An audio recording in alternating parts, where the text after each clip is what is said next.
today with the Santa Paula Unified School District Superintendent, and that's quite a mouthful already, Dr. Ed Cora. And we haven't had Ed as our guest for a while, and I'm eager to talk to him about what's going on with the schools. Of course, they've been hit very, very hard and very challengingly with the COVID-19. So first off, Ed, nice seeing you. Like I say, nice seeing anybody nowadays, but nice seeing you. Thank you, Peggy. I appreciate being on. I appreciate being able to share information. Oh, that is wonderful. And people are really hungry for information, and we appreciate you taking the time. Now let me ask first, I know uppermost right now, because we're crawling towards June, what do we have planned for our graduates? I know that this is a very, very poignant time for our grads. So does the district have something that they're going to do recognition of class of 2020? Absolutely. I'm not sure when this is going to air, but Friday the 13th, no, today's Friday the 15th of May. We'll be sending something home to the seniors and their parents this evening, and then we'll be sharing with everyone else probably Monday or Tuesday in a parent update. But the information is going to go home to the seniors and the parents this evening. We'll share that we've had a committee at the high school that I've been working with, and we've been working behind the scenes for the last several weeks, and we've incorporated some students, some ASB students. They came in, they met with us. And they shared some of the things that they would love to see. So we've had some yard signs distributed by ASB to the students to put out in front of their yards. Wonderful. We also have a couple billboards that are going to go up in the city of Santa Paula that are going to be pretty cool to the class of 2020. And we also have individual 2-foot by 2-foot posters that are going to be put up on the fence line of the tennis courts of Santa Paula High School for both Santa Paula High School and Renaissance High School. And on top of that, we're setting aside the dates of Friday, July 15th for a potential, and I'm going to repeat, potential live graduation date, depending on what the Ventura County Public Health Department allows us to do, with a backup date of August, what's the date on that one? August 14th. They're 2 Fridays. Oh, wonderful. So if we can't do something live in July, we're going to try one more time in August. But in the meantime, the other thing that we plan on doing for them is we're going to have a drive-through where they will be able to come in, a couple of cars per family with their caps and gowns, go up 5th Street, make a right on Cardinal Way, and only the graduate can get out of the car, go up, get their diploma cover. As we all know, when we walk up, you don't want to get your cover. You don't quite get your diploma until they make sure all fees are paid, books are returned. They'll be able to take a photo. They'll be making a video. And both high schools are going to be clipping together all these little pieces to make a virtual graduation that'll be aired probably the week after the 5th. We're going to try and get it done by Friday the 5th, but we're not sure if we're going to be able to get it done in time. But a lot of things planned, and yeah, it's the best way that we know right now to be able to honor and recognize our seniors, our awesome seniors. And we also have, a banner that's going up or is up on Main Street honoring the seniors. And the Santa Paula Times, we're going to go ahead and we're going to do the grad tab this year. So we're already working on that, and we do that every year, and it has a picture of every single graduate and feature stories on some of them. And we're really excited about doing that for the grads too. They really deserve all the credit in the world, and they're a bunch of great kids. Well, that's wonderful, and I'm excited about perhaps them having ceremonies and everything. That's really great. Let me look at my notes. Distance learning, back to school, distance learning. Where are we at with that? I know that's been a very big challenge to a lot of families. We began a brief explanation for people that don't have children in school, what it entails. Absolutely. Distance learning is basically online learning like colleges and universities have. And I know colleges and universities did not get their online programs up and running overnight. And I've joked before, and I've said it's, for us, it's been like building an airplane in midair, trying to build this online program, because not many schools have been designed to do online learning. Everything's in the classroom, in schools, in the classroom. So we've been doing that since March 16th, building this plane in the air. And we started phase 3 right after spring break. And what, again, the distance learning is providing students at the elementary and middle school levels learning packets. And we distributed, oh boy, I want to say over 1,000 Was it close to 2,000? A whole lot of Chromebooks, and Chromebooks are laptops to our students. And the last thing we're working on trying to do is working with T-Mobile and purchasing hotspots, because if you have a laptop or Chromebook, which you and I are on right now, these are useless unless you have Wi-Fi connection. So we've surveyed our students, we've surveyed families, we found out which ones do have it.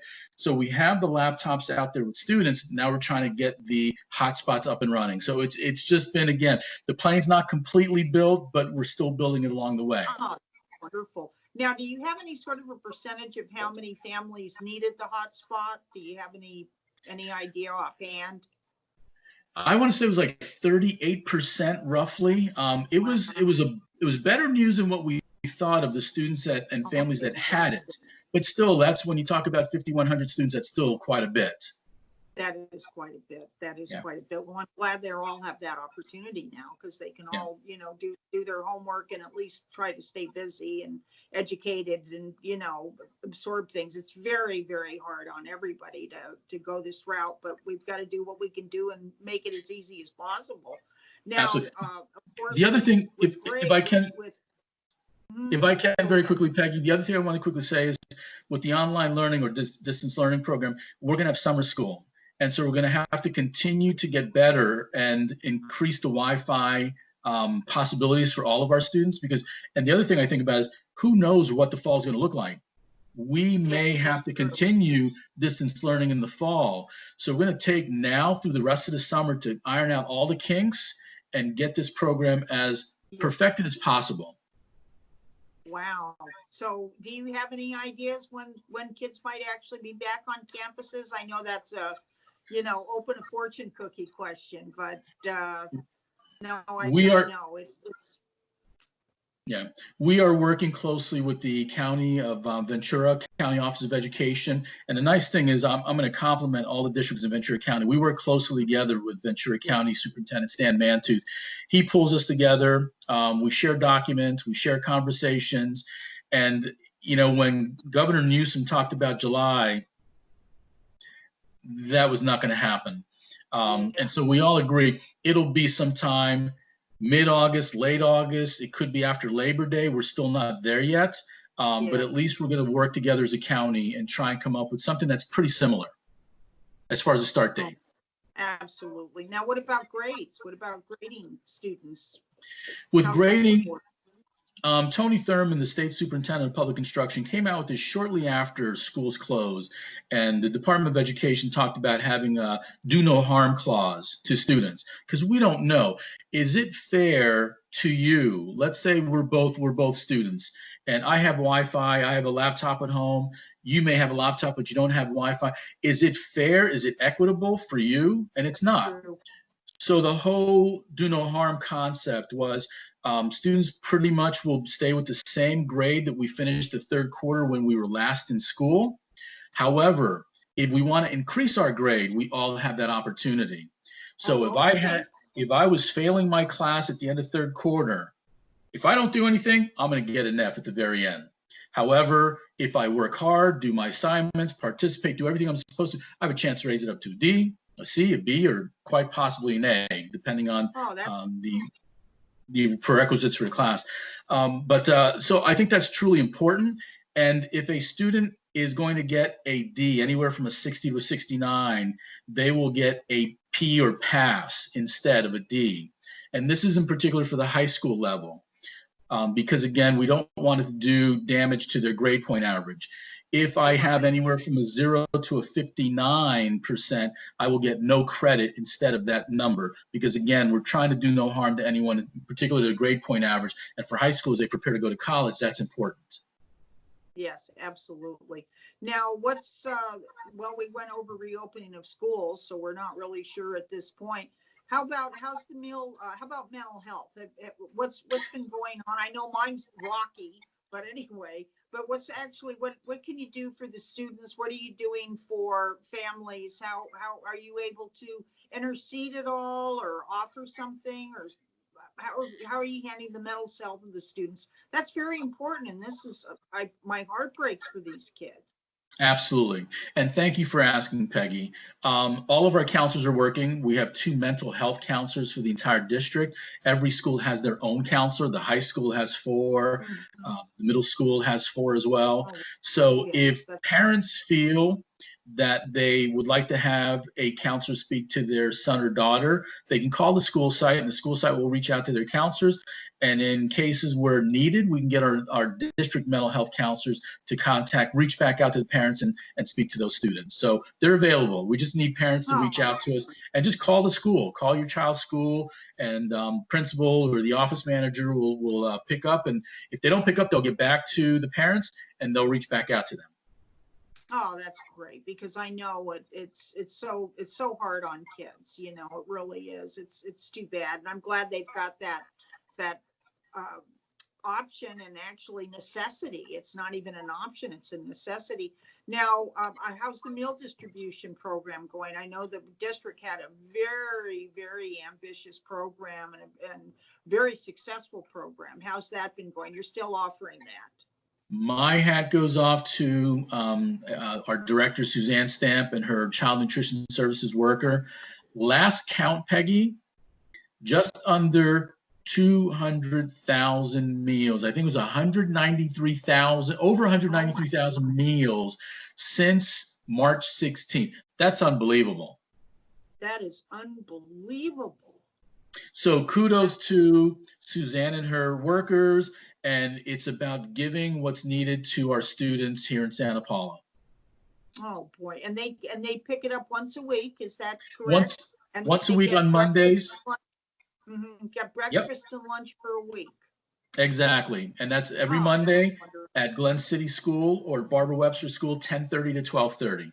If by Oh, chance we run out before 12:30, but we also tell parents that, don't come too early. Please be there by 10:30. At one point, we had parents coming in at about 9 o'clock, 9:15, and started getting some backup in traffic. But 10:30 to oh, 12:30, both those school sites on mhm. Mondays. Oh, that's wonderful. Well, that's amazing. I mean, well, and it seems, it's on. Sometimes it seems like it was only yesterday that this started, and then it seems like it's been forever. So that actually points out how long the situation has been like this. We're going on two full months now, March, April, May. So, Yeah. but that's wonderful. What about staying connected? I mean, we're feeding the kids, they're getting their lessons. What's the connection and what's staying connected? Well, a couple different things. I think about when I think about staying connected. One, I'm trying to get these parent updates out. One every 2 to 3 weeks, just to keep parents updated. But they can always go to our website. They can go to our social media pages, Facebook, Instagram, just to pick up Great. information. And because the schools are virtually open, there may not be somebody in the office, but our office managers and office assistants, we have them set up so if you call a school office number and the office assistant is at work, the call will get directed to their laptop at home and they'll be able to Oh, answer from home. mhm. And you also had teachers calling students, didn't you, checking in with the students? We've had teachers checking Or in. maybe and videotaping and all that good stuff? Yeah, we have. I mean, all teachers are doing an excellent job, and some are going Yeah. way above and beyond. Um, there's a teacher who is getting on every single day with their kids, and so they're doing a lot of different things, but they're all working hard. It's funny that everybody's kind of saying that this is harder doing it from home. And I'm at home today because we were having our alarm system worked on, our fire alarms all day long to district office. So our director of maintenance and operations kicked me out and said, go work from home. But I find it harder to work from home as well. I'd rather be in the office. I think teachers would rather be in the classroom with students. We all know there's no substitution. Even though you and I are right now Skyping, there's no substitution to being face to face. And our teachers know it, our kids know it, I think our parents know it, but we just have to get through this together and wait till it's safe to come back, which who Yeah. knows right now when that's going to be. Yes, and that's the main thing is it's got to be safe. It can't be impatience. It's got to be No. fact based and medically based and all that. Now, the district I think has been involved too in the 2020 census effort. How has the district been working on that? You've been encouraging parents? We are Uh-huh. encouraging all parents to please get online, whether it's their paper or online, just register. Getting everyone counted will benefit everyone, the city, the district, businesses, it'll benefit everyone. So my message out to all of our parents in the community, whoever sees this, please complete your 2020 census. Yeah, it only takes a minute. I did it myself, and I know people can do it on their smartphones. They can do it on computers. They can make it out. There's so many options, and it's so very important. It really is. And they want very little information. I was almost insulted that they didn't want to know more about me, but and it's just the basics. So I'm happy to do that. Is there anything, Ed, I should have asked you and I didn't, or any No, I comments just you'd like to before we sign off? I would just like to, I thanked our classified, I thanked our teachers, our administrators, all who are working behind the scenes doing some great work. I also want to thank our parents for their patience, their understanding. I know it's hard. Yes. Hang in there, keep working with your kids. We'll give you what you need. If you need something more, call the schools. Let us see how we can help you out. And lastly, I want to thank our Board of Trustees for being supportive and being understanding as well as we move through this. And we will get through this, and we're looking forward to celebrating and honoring our seniors in as many ways as possible. Oh, I'm excited. Well, I'm glad to see you, and always nice speaking with you, and hang in there and stay well, okay? Thank you, Peggy. Take care. Okay, and thank you everybody out there. Be sure to visit us on www.kadYTV.com and subscribe. And then that way we go ahead and we can continue to bring you this broadcasting. Thank you so much and have a wonderful, safe weekend.